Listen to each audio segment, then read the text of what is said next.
In a face-me-I-face-you compound, a small but closely knit family lived a man, his wife, Mrs. Oluchi, and their two children, Junior and Amaka. Junior, their first child, was adored by everyone. Known for his cuteness, brilliance, and remarkable cleanliness, he stood out from other children in the neighborhood. His signature style was his backward cap. No matter how he was dressed, Junior would always turn the cap around, the front facing the back. From an early age, Junior carried a unique swag. He never played in the sand like other children. Instead, he stood watching them. His shoes always neat, his clothes spotless, and that cap turned backward. It wasn't something his parents taught him. It was just who he was. In their rural neighborhood, most kids ran around barefoot, their bodies covered in dust, but Junior was different. His presence brought joy. Whenever he walked down the street with his mother, people would offer them gifts, buy fruits for them, or smile with admiration. His school adored him, the teachers loved his intelligence, and other children admired him. But not everyone was happy about Junior. Iya Sukura, their neighbor, had 4 children. Her children played in the dirt, looked rough, and were often ignored. The love and admiration Junior received made her bitter. She believed Mrs. Oluchi was deliberately preventing Junior from playing with her children. She also noticed that whenever she gave Junior sweets or food, he would either reject them or take them to show his mother, who often made him throw them away. Iya Sukura knew the sweets were laced with witchcraft, but Junior never consumed them. It angered her. Despite all her effort, the boy remained untouched. One afternoon, she watched from her window as Junior returned from school. His mother had gone to the market. Her own son approached Junior with a poison sweet.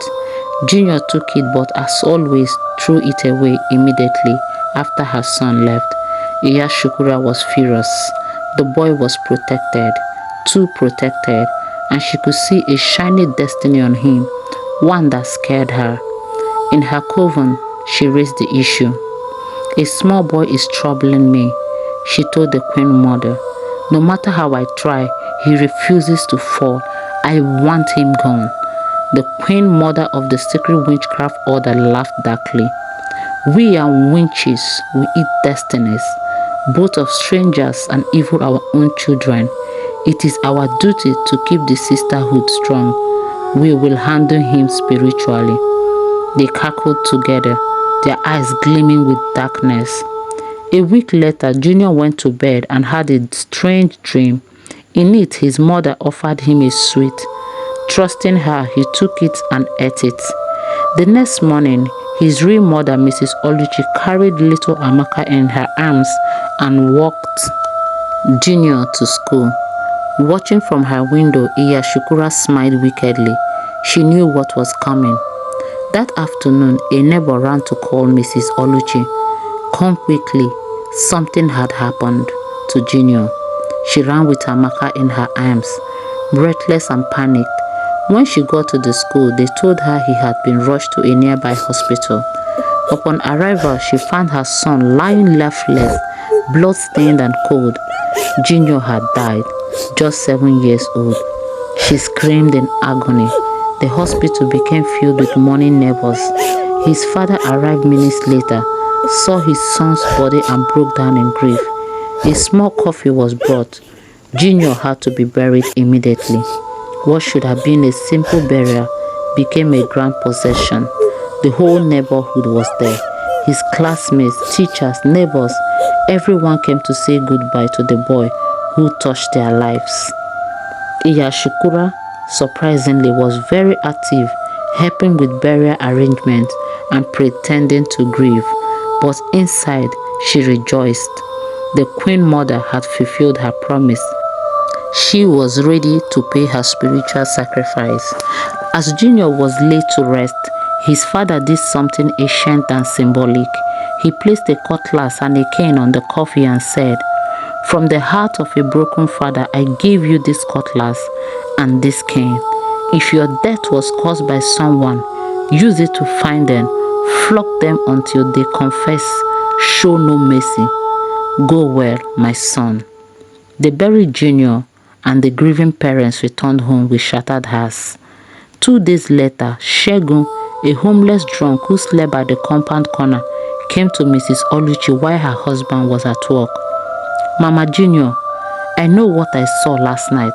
I saw Junior wearing white, holding a cutlass. He passed me and went to Iya Sukura's door. I heard her screaming like someone was flogging her. Mrs. Oluchi looked at him skeptically. You are drunk again. Why didn't we hear any screams? He had no answers. But the next night, the same thing happened. Shegun saw Junior again, white garments, holding a cutlass, walking silently with fire in his eyes. The next morning, Shegun told Mrs. Oluchi again. This time, unsure of what to believe, she told her husband when he returned from work. They both noticed something strange. Iya Sukura had not come outside in days. The only time she did, she was completely covered in a veil, her face barely visible. Her husband suggested they stay awake and try to hear any noise from her house, but they heard nothing. What they didn't know was that Junior was standing outside their window that night, watching them, touched by their tears. He didn't go to Iya Sukura's house that night. He left. Even Shegun stopped sleeping outside. The spirit roaming the night was beyond his drunken courage. Mrs. Oluchi, frustrated, warned Shegun to stop spreading lies, but something changed. 2 days later, around 2 p.m., Iya Sukura suddenly ran out of her house. Her clothes were torn, her body was bruised and bleeding.